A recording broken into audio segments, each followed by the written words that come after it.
सभी बच्चों को पीसीएम एजुकेशन चैनल में स्वागत है। आज हम लोग पढ़ेंगे इस वीडियो में कक्षा 10 का फिजिक्स फर्स्ट लेसन शुरू होने वाला है, प्रकाश का परावर्तन तथा अपवर्तन। तो आप लोग वीडियो पूरा देखिएगा, इस वीडियो में बहुत ही मजा आने वाला है। तो सबसे पहले हम लोग पढ़ेंगे प्रकाश। प्रकाश क्या है? तो हेडिंग लगा लीजिए आप लोग, प्रकाश, लाइट। तो प्रकाश को कैसे समझा जाए, प्रकाश क्या है? तो देखिए, अगर हम लोग अंधेरे कमरे में चले जाएं, जहां बिल्कुल प्रकाश न हो, अंधेरा हो, तो उस अंधेरे कमरे में कोई भी रखी वस्तु दिखाई नहीं देगा, बिल्कुल नहीं देगा। लेकिन जैसे ही अगर हम लोग उस अंधेरे कमरे में टार्च, बल्ब, मोमबत्ती, लालटेन, दिया जो भी है जलाते हैं, तो वस्तु क्या होती है? दिखाई देने लगती है। तो वस्तु क्यों दिखाई देती है? क्योंकि जो वस्तु से टार्च या बल्ब या मोमबत्ती जलाते हैं, तो उससे जो प्रकाश निकलती है वह सर्वप्रथम प्रकाश उस वस्तु पर गिरेगी। कहाँ गिरेगी? वस्तु पर। और उस वस्तु से टकराकर प्रकाश हमारी आंखों में प्रवेश करती है, तो वस्तु क्या होती है? दिखाई देने लगती है। तो बल्ब के तंतु से या मोमबत्ती के ज्वाला से, बल्ब के तंतु या मोमबत्ती के ज्वाला से एक प्रकार की विकिरण उत्सर्जित होता है, जो हमारी आंखों को संवेदित करता है कि ये लो, वस्तु को देखो देखो, तो वस्तु दिखाई देने लगता है। तो कह सकते हैं कि प्रकाश ऊर्जा का वह रूप होता है जो हमारी आंखों को दृष्टि संवेदना उत्पन्न करता है, यानी हमारी आंखों को उत्तेजित करता है कि वस्तु को तुम देखो, वस्तु को तुम देखो।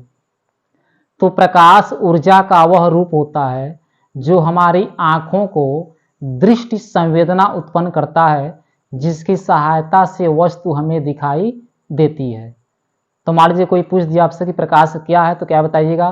तो कहिएगा प्रकाश ऊर्जा का वह रूप है जो हमारी आंखों को दृष्टि संवेदना उत्पन्न करता है, जिसकी सहायता से हमें वस्तु दिखाई देता है। अब देखिए, प्रकाश का कुछ गुण होता है। प्रकाश जो होता है हमेशा एक सीधी रेखा में चलता है। प्रकाश क्या होता है? एक हमेशा सीधी रेखा में चलता है। प्रकाश के संचरण के लिए, यानी चलने के लिए, किसी माध्यम की आवश्यकता नहीं होती है, किसी माध्यम की आवश्यकता नहीं होती है। अब यह माध्यम क्या होता है? जिसे हम बोल रहे हैं, आप लोग सुन रहे हैं, तो हमारा आवाज आप लोगों को सुनाई दे रहा है। क्यों सुनाई दे रहा है? क्योंकि हमारे और आपके बीच में माध्यम हवा है। माध्यम क्या है? हवा।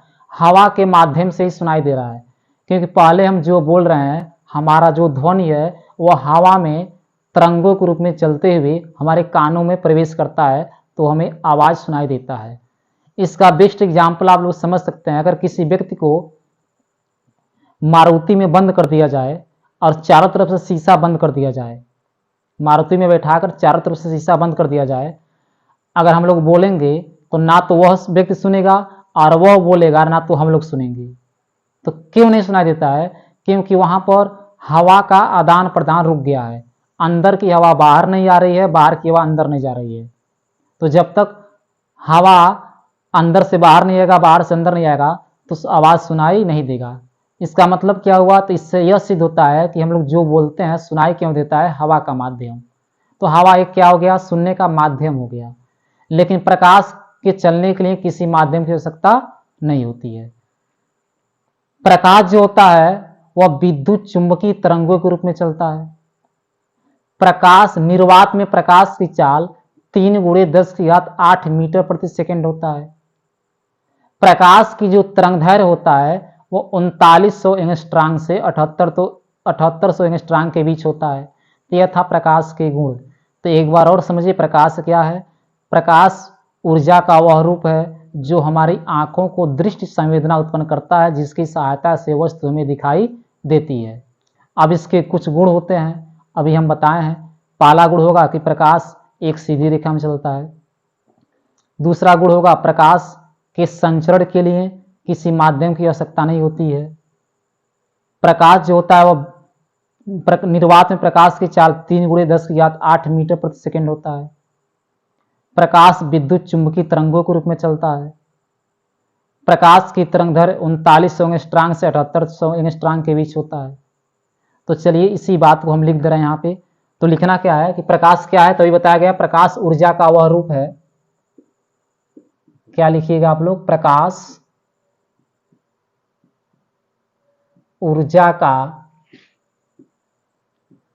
वह रूप है जो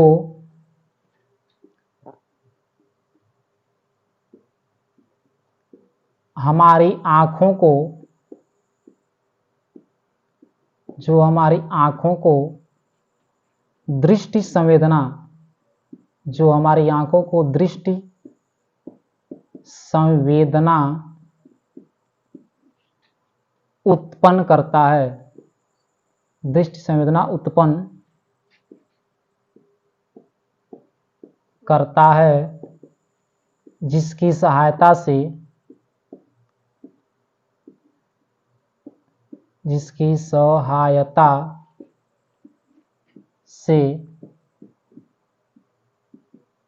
वस्तु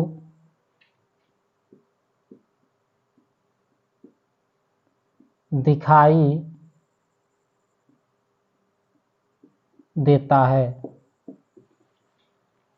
तो अभी इतने का स्क्रीनशॉट लीजिए और वीडियो पूरा देखिएगा, अभी आगे जो है बहुत मजा आने वाला है।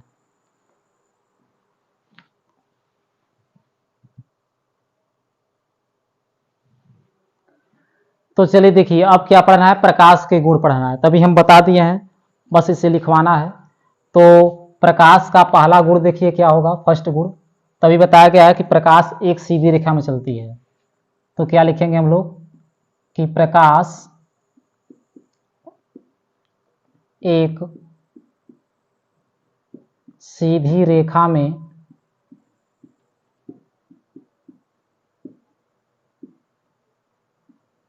चलती है। यह पहला गुण हो गया। दूसरा गुण देखिए क्या होगा कि प्रकाश के संचरण के लिए, प्रकाश के संचरण के लिए, संचरण मतलब हो गया चलने के लिए। तो प्रकाश के संचरण के लिए किसी भी माध्यम की आवश्यकता, किसी भी माध्यम की आवश्यकता नहीं होता है।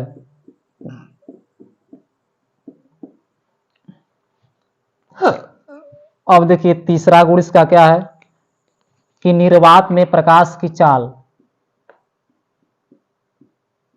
निर्वात में प्रकाश की चाल 3×10⁸ मीटर प्रति सेकंड होता है। और चौथा गुण इसका है प्रकाश विद्युत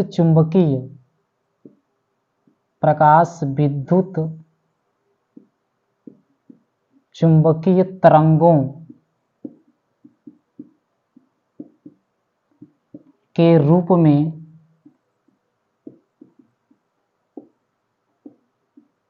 चलता है। और पांचवा इसका गुण है कि प्रकाश की तरंगदैर्घ्य, प्रकाश का तरंगदैर्घ्य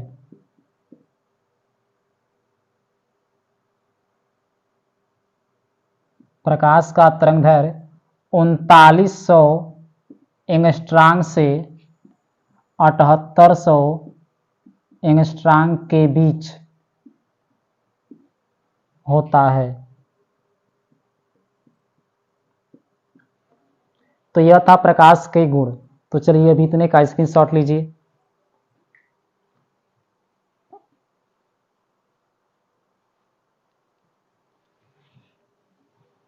तो प्रकाश के गुण हम लोग पढ़ चुके।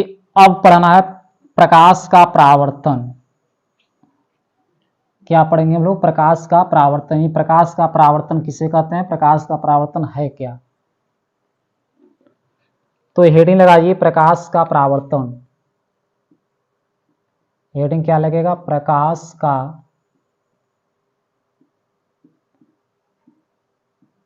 परावर्तन। तो देखिए प्रकाश का परावर्तन होता क्या है।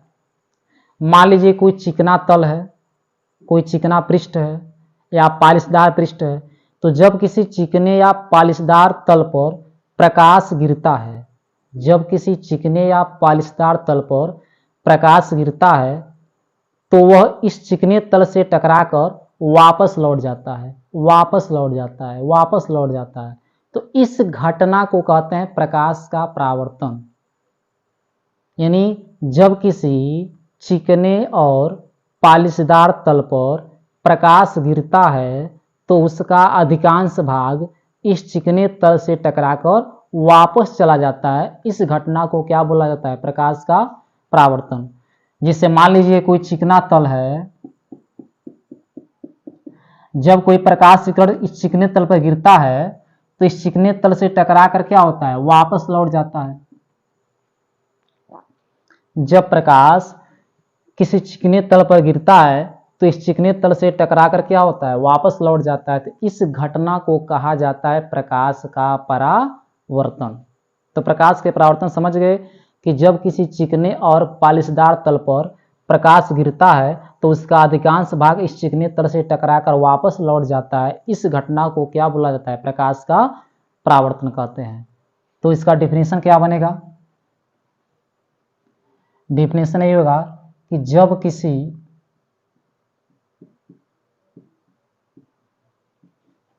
चिकने और पालिशदार जब किसी चिकने और पालिशदार तल पर जब किसी चिकने और पालिशदार तल पर प्रकाश गिरता है, प्रकाश गिरता है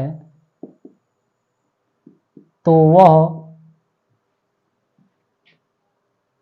चिकने तल से टकराकर चिकने तल से टकराकर वापस लौट जाता है। इस घटना को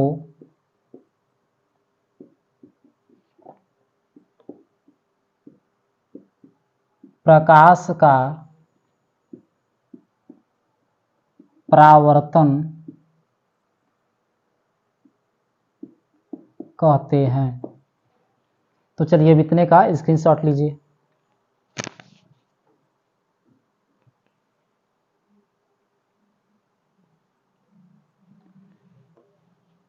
तो चलिए देखिए, ये था प्रकाश का परावर्तन। तो प्रकाश के परावर्तन में क्या बताया गया है कि जब किसी चिकने और पालिशदार तल पर प्रकाश गिरता है तो उसका अधिकांश भाग इस चिकने तल से टकराकर वापस लौट जाता है। इस घटना को क्या कहते हैं? प्रकाश का परावर्तन। अब हेडिंग लगाइए प्रकाश के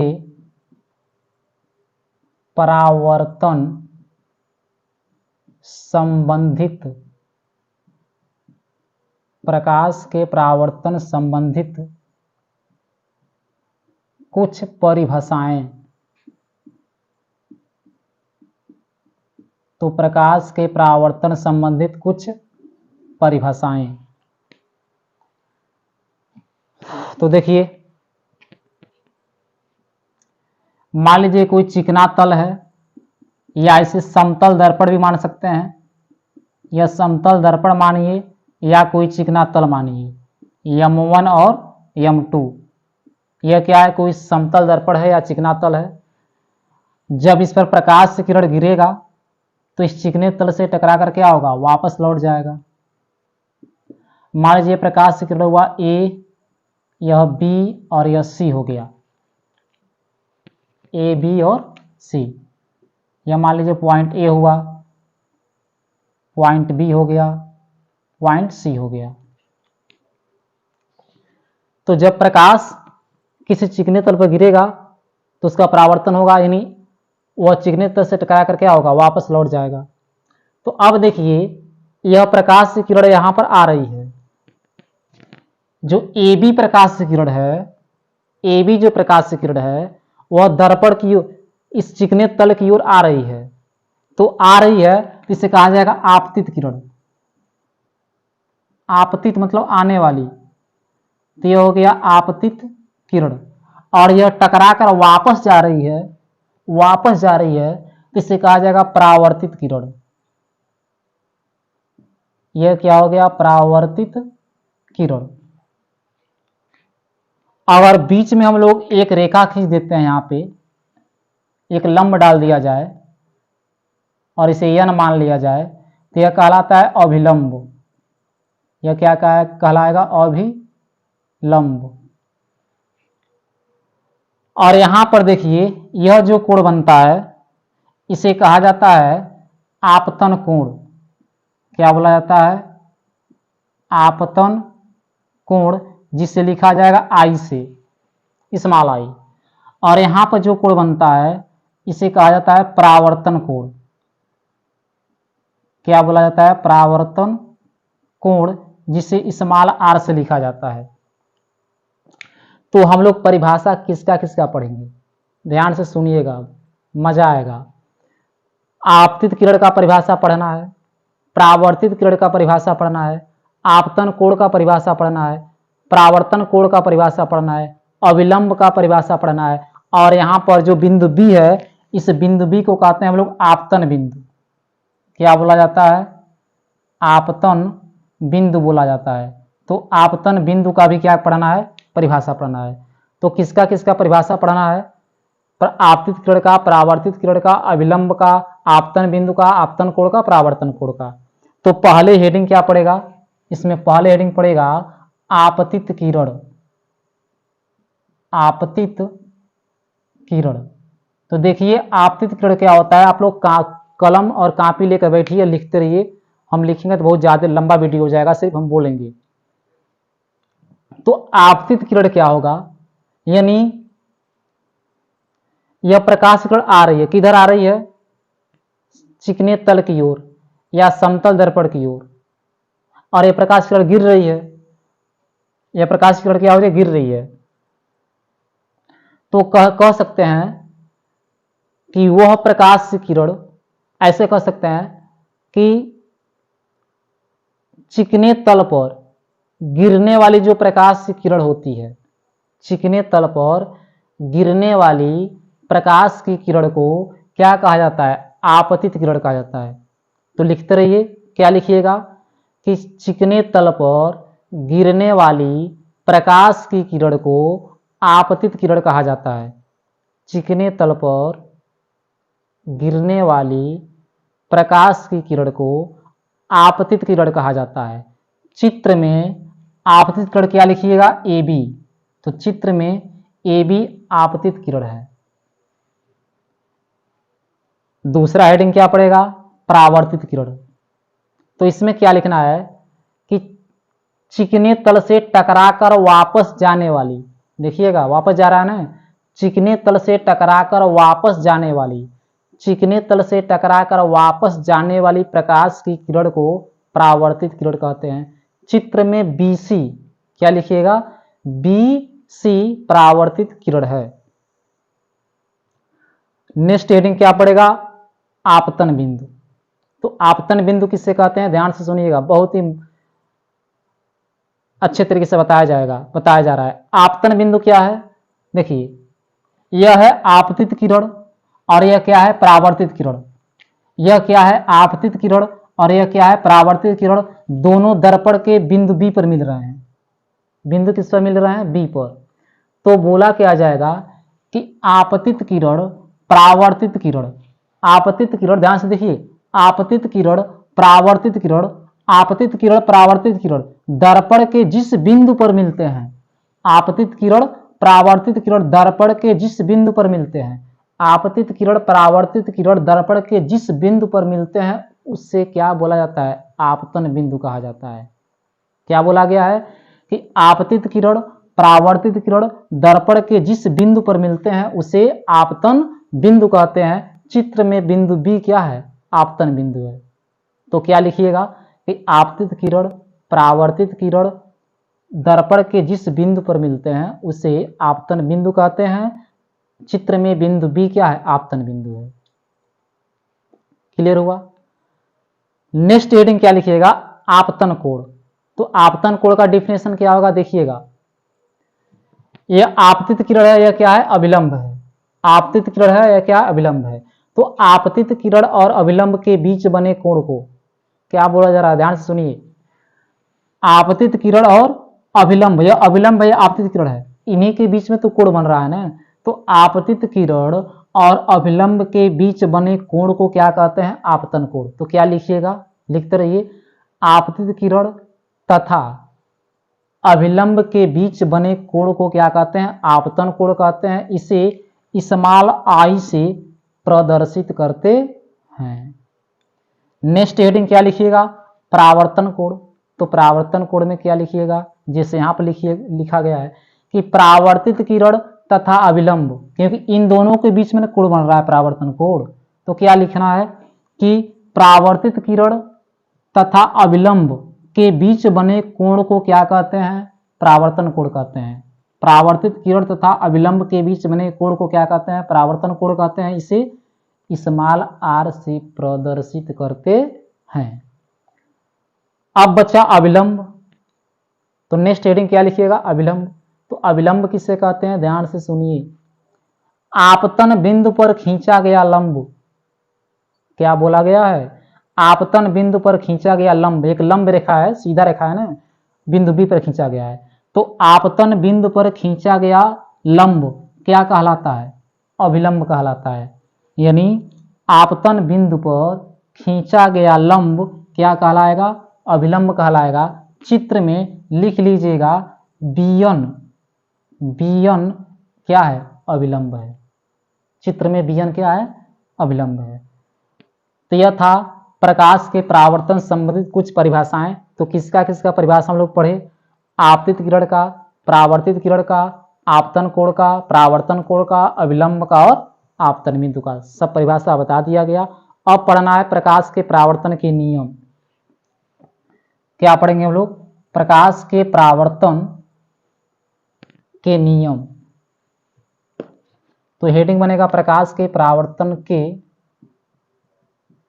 नियम।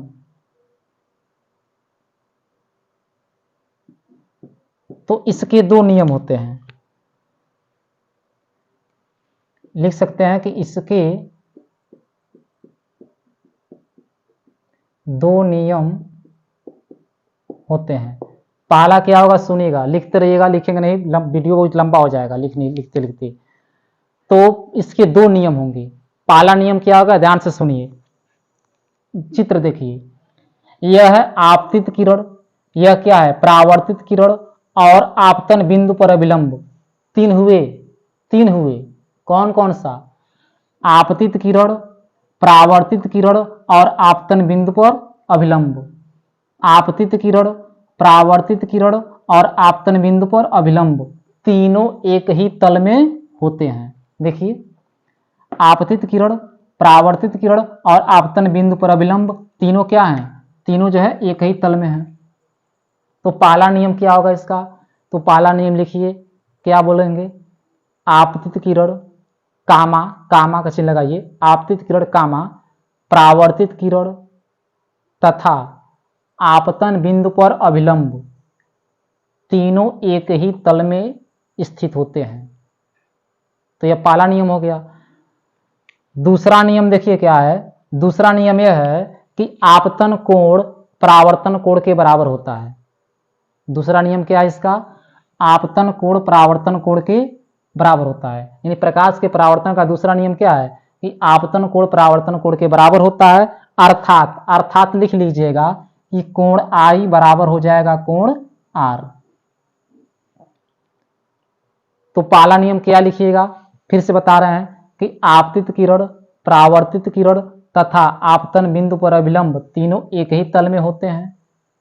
दूसरा इसका नियम क्या है कि आपतन कोण परावर्तन कोण के बराबर होता है, अर्थात कोण आई बराबर कोण आर।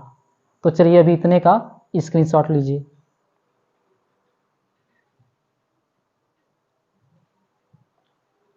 चलिए देखिए नेक्स्ट हेडिंग हम लोग पढ़ेंगे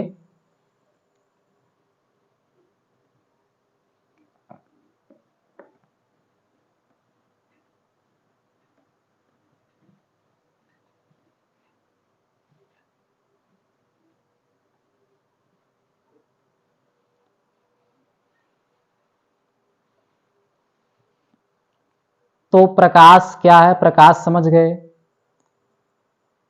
प्रकाश के परावर्तन क्या है वो बता दिया गया। प्रकाश के परावर्तन संबंधित कुछ परिभाषा बता दिया गया।